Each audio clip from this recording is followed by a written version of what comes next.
From San Francisco, it's Grumpy Old Doc with Dr. Gene B.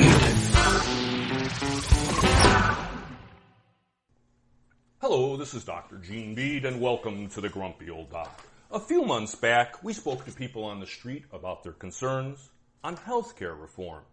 People voiced major concerns about costs and access to care. Then we had this frantic effort this summer in Congress to repeal and replace Obamacare, and we had John Gorman from Washington, D.C. on the show. He walked us through all the details. Of course, ultimately, nothing really happened. I'm sure if we get John back on the show, if we had him on today, he would say that the Trump administration continues to undermine the ACA. Throughout all this, there have been voices on the other side saying, yeah, let's get rid of the ACA, but let's replace it with universal coverage, single-payer health care, Medicare for all, along the lines of many other countries, including notably other English-speaking countries such as the UK and Canada. In California, there was some movement in the state legislature this year with SB 562 introduced in the Senate, but it kind of went into hibernation, it seems to me, in the Assembly.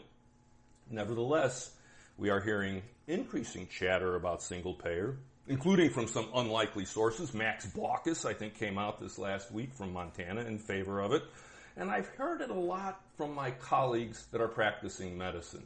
Sometimes they were not big fans of single-payer not that long ago, but now they're saying, hey, we've tried everything else. We're ready for single-payer. Today on the show, we have a doctor who participates in the California chapter of the organization Physicians for a National Health Program, which advocates for a single-payer health system. I'm proud to welcome to the studio today Dr. Hank Abrams. First, tell us a little bit about yourself. Gene, I graduated from medical school in 1970. I was becoming politically active back in my college years, and as you recall, this was the era of the Vietnam War. I started my training in pediatrics. I experienced burnout after 2 years. My wife and I had a new baby. She was also a physician in training, and I took some time off, and I worked in a community health center in Redwood City, California for 2 years. And then we moved to Chicago, where my interest in public health drew me to enter an MPH program at what was then a new school of public health at the University of Illinois. And I became very interested in occupational and environmental health, consistent with my interest in the social side of medicine and how it would interact with just improving conditions of life, not just for individual patients, but for the population as a whole. At that point, I decided to switch into internal medicine, where I felt I could apply my interests. I continued my residency at Cook County Hospital in Chicago. A great facility. You know that building's still standing? The front of it does. Yeah, it hasn't been used for, I think, 20 years. Yeah. But it doesn't look that much worse than it did when it was, which is a little chilling. Well, all my training was in city and county hospitals in New York and then in Chicago. So I've always taken care of people who rely on the safety net, tried to provide them with the same care that my colleagues in more affluent institutions were giving to patients that they described as VIPs. To me, everybody who comes to the doctor is a VIP. Yeah, VIP for a very important person. Right. What do you tell your patients? Hey, you're not very important. That's wrong. To give that kind of care, I found a constant battle. That led me to ask a lot of questions about the way our healthcare system runs and to look at other healthcare systems. My training continued. I became a pulmonary specialist and then ultimately a critical care medicine specialist, so taking care of patients in intensive care units. And I always worked in teaching hospitals for 21 years at the State Medical School at West Virginia University in Morgantown, West Virginia, where my work involved training medical students, interns, residents, and also fellows. As an intensivist, I took care of people with very high medical needs. And I also ran the cystic fibrosis program and took care of the entire age range from birth to the benefits of having done 2 years of pediatrics. Right. Within this wide range, I came away with a strong impression that healthcare can be good when people work as a team and when they focus on the patient and on the patient's needs and when decisions are being made by responsible clinicians working with patients and families. I never felt that money needed to be a constraining factor because in this rich country we have all the resources that we need. And the question is, Do we feel that people should receive health care because that's the way we want to treat our neighbors and we want ourselves to be treated? In other words, if you're a human being, you have, in my view, a right to receive good quality health care. Medicine has become a business and a commodity where, a business that is the biggest business of our entire economy. Yes, but I think that if you ask most physicians, they would not consider themselves as selling a product. They would not turn away. I think that's if they walk past somebody who was unconscious in the street, they would stop and try to provide care. They wouldn't say, maybe not here in San Francisco because they never get to the office because you generally pass 14 or 15 people on the street in a single block. But the point is that I think at core, medicine, healthcare is a humanitarian endeavor. How does the political world interface with this? Tell us a little bit about SB 562. We sort of understand, okay, healthcare is a right, and we understand your experience, why you personally experienced that everybody's not getting that right. Tell us a little bit about SB 562, a little bit of the details, and how does it fix some of these things? SB 562 is one of many pieces of legislation that have been designed to address what's broken in the healthcare system. We understand that to create a program that meets my expectations, and I think the expectations of most professionals in healthcare and most patients, most members of the public, is that we need a program that provides high-quality care, that's universal, so the question of access, quality, and finally, affordability. Yes, okay. The three-legged stool. Pick two out of the three and you can get them. You can't get all three. You can get all three. Okay, I disagree with you on that. You can get all three. I think that when we have this discussion as doctors, that we should ask ourselves, well, are we just spouting opinions, or is this something that, after study, provides us with evidence that certain things work and certain things don't work? Well, in fixing the healthcare system, there is strong evidence that single payer is the way to get money to not drive the system. Obviously, people need to get paid, and facilities need to get built, and products like drugs need to get purchased. But there have been dozens of studies over decades done at the federal level and at the state level in multiple states. And every single study has shown that a single-payer system actually saves money. So we are wasting money. We have the most wasteful healthcare system of any country in the world. There's a lot of folks that would agree with you on that. So tell us a little bit about the details of 562 and how it relates sort of, we have a general model of single-payer healthcare, and then we have this specific SB 562. What single-payer looks like is that a fund is created. All of the contributions that we now pay in various forms to various pots of money go into one fund.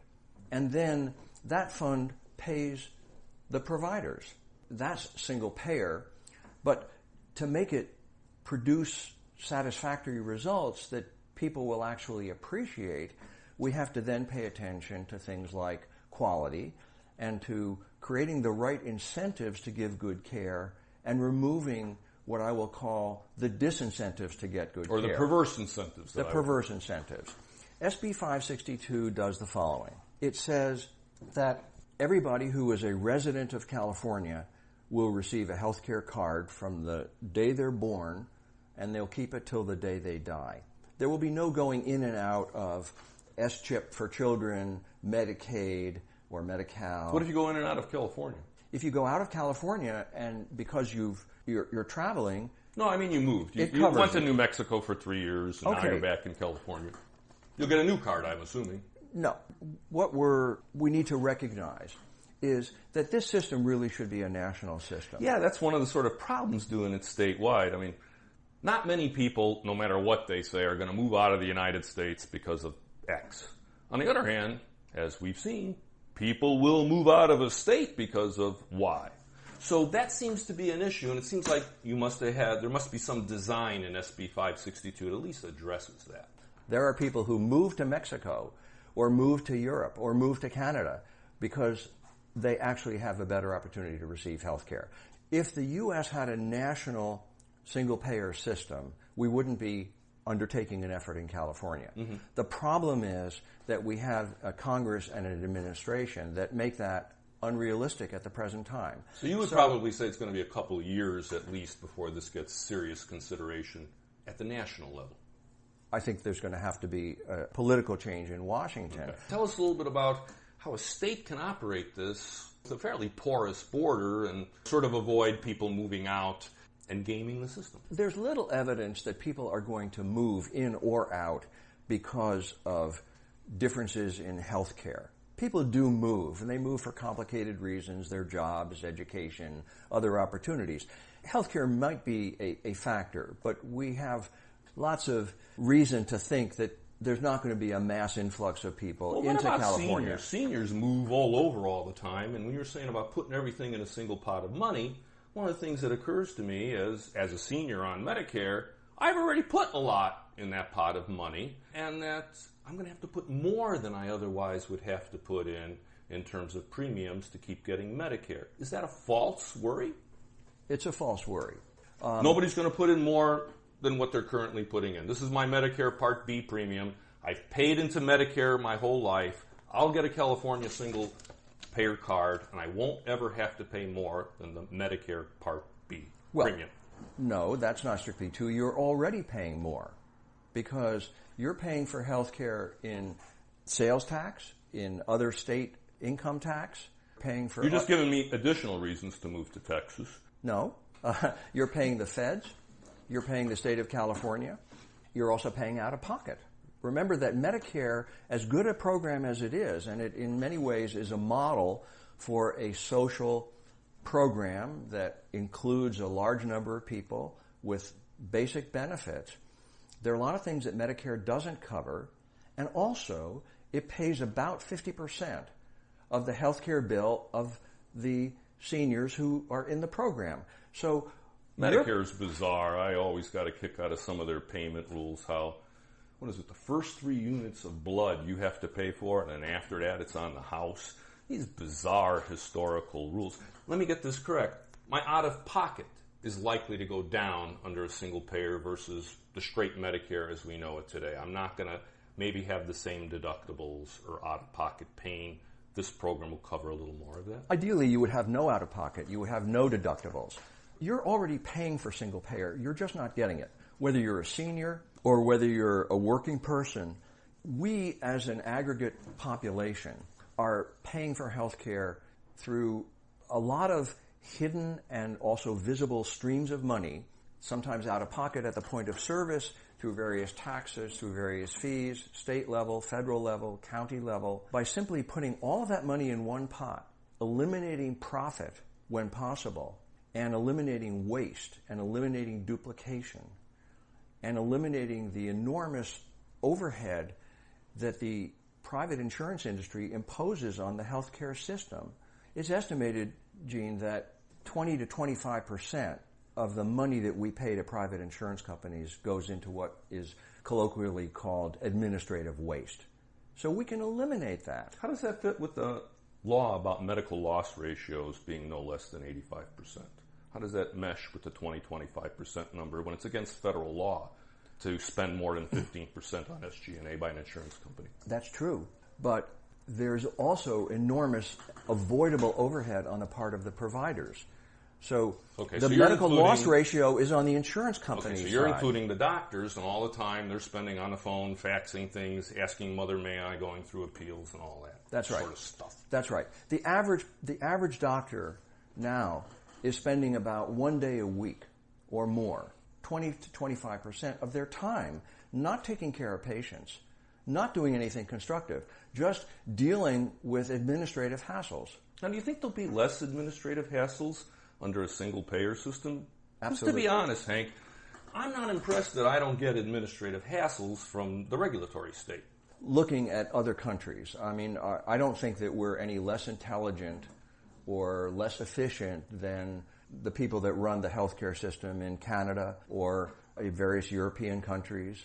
These countries know how to run a healthcare system. Of course, there's... So we can learn best practices from them. We can learn best practices. We don't have to reinvent the wheel. Basically, we should stop representing what I think most of the world